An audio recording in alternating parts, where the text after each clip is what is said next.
No, muchísimas gracias a vosotros. Para nosotros es un honor estar aquí compartiendo el lanzamiento de este documento anual, que es muy importante, en la medida en que cada vez la banca ética pues va ganando importancia, no solo para la economía social, sino creo que es importante subrayar que para el conjunto de la economía productiva. Nosotros cuando empezamos, vamos a cumplir 10 años Alternativas Económicas en 2013, el año que viene. Somos gente que venimos en general de los medios convencionales, del país y otros sitios,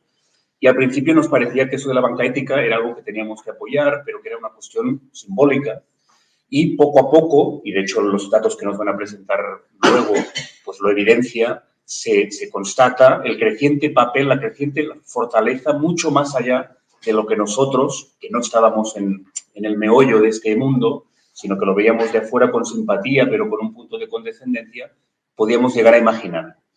Los datos de ahora son ya muy serios, en volumen, en proyectos, etcétera, etcétera, y ha permitido un salto de escala muy importante de la economía social en los últimos años, de la economía social y solidaria en los últimos años, con proyectos de una ambición que no hubiera sido posible, obviamente, sin la existencia de una banca ética en sectores estratégicos que ahora ya todo el mundo da como algo normal, en la energía, a través de su energía, en la movilidad, a través de su movilidad, o muchos otros proyectos en la telefonía, su conexión, etcétera. Un largo etcétera de proyectos de una escala y una ambición que eso hubiera sido imposible porque la banca convencional jamás lo hubiera apoyado, porque no lo hubiera ni entendido desde un punto de vista contable y que, en cambio, esas herramientas financieras han permitido, digamos, desarrollar. Pero decía que más allá de esto, que es ya de por sí muy importante, no olvidemos que la economía social supone, según cómo se contabilice, pues alrededor del 10% del PIB español y que el sistema financiero no estaba preparado para comprender las especificidades y las fortalezas de todas esas organizaciones que desde un punto de vista contable convencional no encajan. Eso lo hemos vivido también en Alternativas Económicas. Nosotros tenemos una fortaleza de capital a través del capital de lo que es la economía social, que le llamamos socios colaboradores, que hemos reunido más de 300.000 euros y que probablemente la banca convencional ni siquiera aceptaría contabilizarlo, porque el capital, al ser cooperativa nosotros, pues es un capital que no tiene una traducción directa con peso en el Consejo de Administración, o como le quieras llamar, nosotros le llamamos Consejo Rector, sino que el Consejo Rector sigue en manos, controlado por los propios trabajadores. Por lo tanto, es un capital que no existe en la economía, digamos, capitalista y que, por lo tanto, la banca convencional ni siquiera habría contabilizado o habría sabido cómo contabilizar, por lo cual pareceríamos una empresa quebrada, imposible de apoyar financieramente, ¿no? Pero, como decía, al margen de la importancia en el desarrollo de estos proyectos tan importantes que han permitido un salto de escala a la economía social, me parece muy relevante e importante poder hacer este acto aquí en el Colegio de Economistas,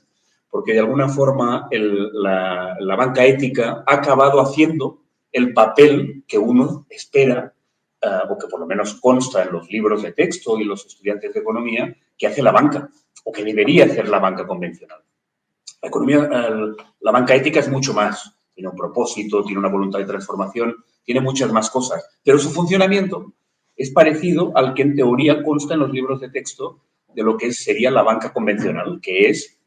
ayudar, engrasar la economía productiva, pues para que haya puestos de trabajo, haya emprendimientos, haya economía, haya una vida económica que, por supuesto, necesita del apoyo financiero, del apoyo de un capital bien orientado, porque la gente no nace rica. En general, hay algunos que sí, pero no suelen ser los que hacen empresas, ¿no? Pero los que hacen emprendimientos y los que hacen empresas necesitan un apoyo financiero para salir, para capitalizarse, para crecer, etcétera, etcétera. Es decir, la banca pues juega un papel fundamental en la economía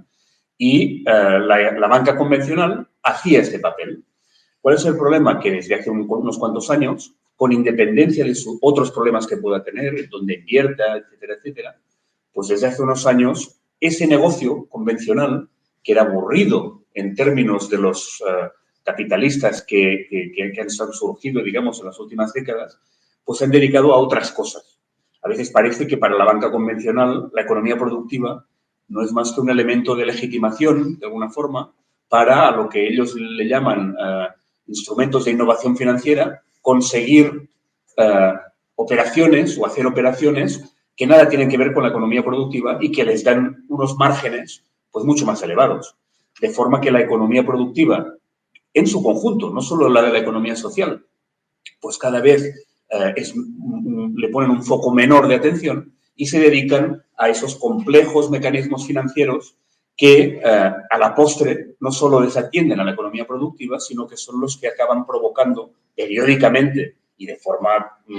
más o menos predecible incluso en los ciclos económicos de este tipo de capitalismo, que se le llama incluso ya financiarizado, es decir, la economía se ha financiarizado como consecuencia de estos mecanismos de la banca convencional, pues periódicamente nos llevan a crash, a crisis sistémicas que tienen a su vez el efecto de destruir el tejido productivo y destruir la economía.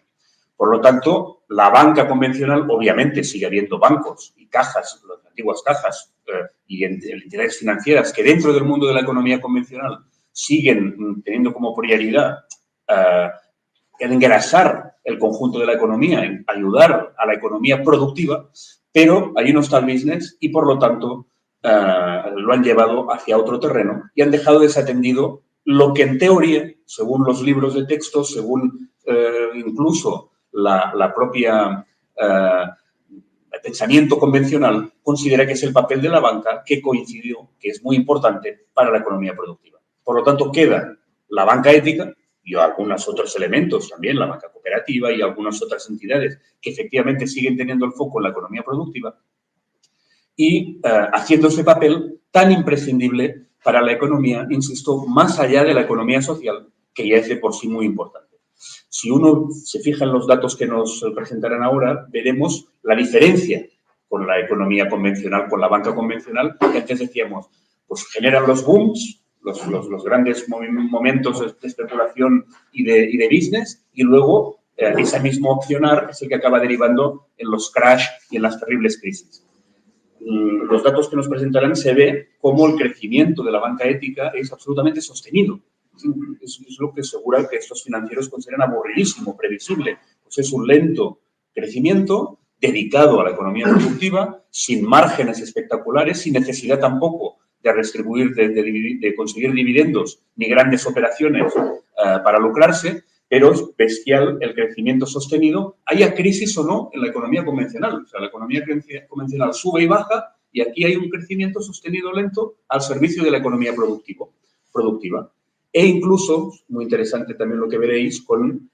una manera de funcionar que normalmente se ninguneaba desde el sector convencional, pero que en cambio es mucho más eficiente también desde el punto de vista del negocio bancario. Se ve en la evolución de la mora bancaria, que es mucho menor de forma sostenida, no es que sea un año, y con independencia incluso de la crisis. Puede haber, obviamente, cuando hay crisis, una mayor morosidad, pero en general es siempre un dato muy inferior a la economía convencional y que, por lo tanto, te revela una forma de actuar más eficiente y, sobre todo, vinculado de verdad a la economía productiva. Porque cuando hay un problema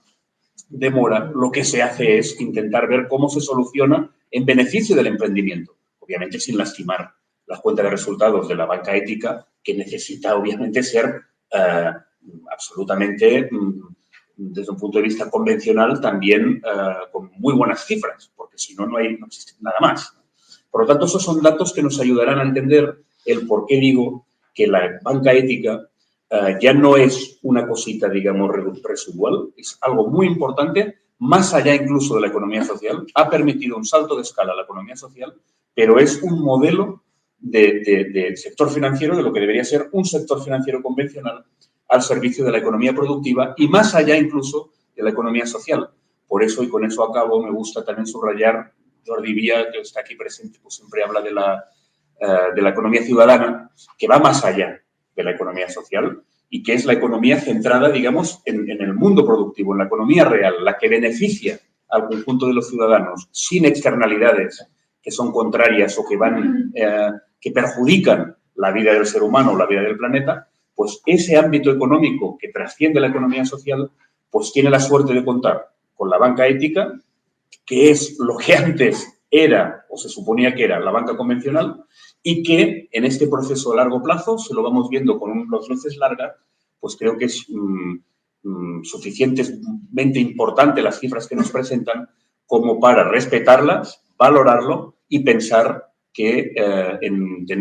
tenéis una manera, un futuro bien encarrilado más allá de las coyunturas económicas y, por lo tanto, al servicio de esta economía productiva.